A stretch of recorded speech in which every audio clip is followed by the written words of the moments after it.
Parfois, il vous arrive d'être blessé, critiqué ou vexé par les actes ou les paroles des gens. Souvent, plus ils sont proches de vous, plus l'impact est grand.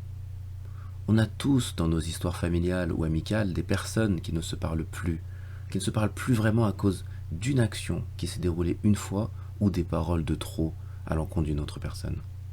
Cela a créé un clivage et depuis, c'est tendu. Il y a de la rancune au milieu de tout ça. Bienvenue au Café Change, le podcast qui interroge l'existence. Tout au long de ma vie, je n'ai jamais rencontré une personne qui ne m'ait rien appris. Du coup, mon objectif est de partager des échanges riches et inspirants avec vous pour qu'ils puissent vous permettre aussi de grandir. Je suis Doudou7 et vous écoutez le Café Change. Pas besoin de vous faire un dessin. La rancune est une émotion que nous connaissons tous un jour. Elle se nourrit du désir de vengeance lui-même généré par des émotions fortes telles que la jalousie, la tristesse, la colère ou la peur. C'est une émotion qui nous fait nous-mêmes souffrir et donne envie de contre-attaquer, de faire du mal à ceux qui nous en ont fait, de leur rendre la monnaie de leurs pièces comme on le dit dans la loi du talion.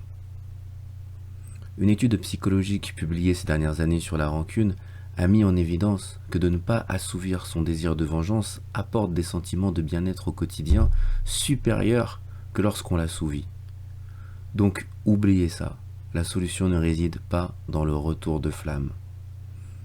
Martin Luther King disait lui-même « L'œil pour œil laisse tout le monde aveugle ». Et il avait raison.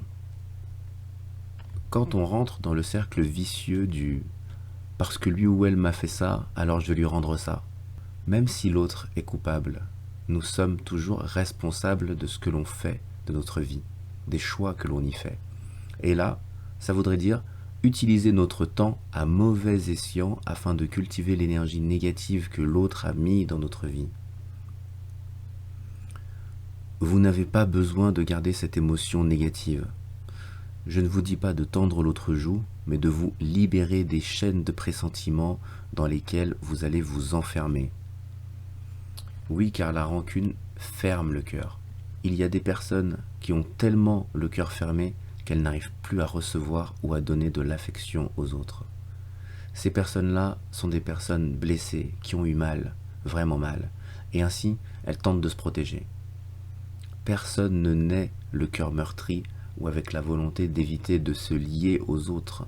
Bien au contraire, l'être humain est un animal social. Il cherche donc le lien par nature dès sa plus tendre enfance. Les personnes meurtries ne se coupent pas uniquement du reste du monde sentimentalement, mais aussi d'elles-mêmes. Et si elles ne s'ouvrent ni aux autres ni à elles-mêmes, elles manqueront inévitablement toujours de la seule chose capable de guérir leur cœur meurtri, c'est-à-dire l'amour. Alors je vous le dis à vous qui avez peut-être aujourd'hui pensé à vous fermer aux autres et à vous venger, ouvrez-vous et marchez le cœur ouvert, car certes, ça peut faire mal, mais ça peut aussi vous faire sentir rempli et complet comme vous ne l'avez jamais été.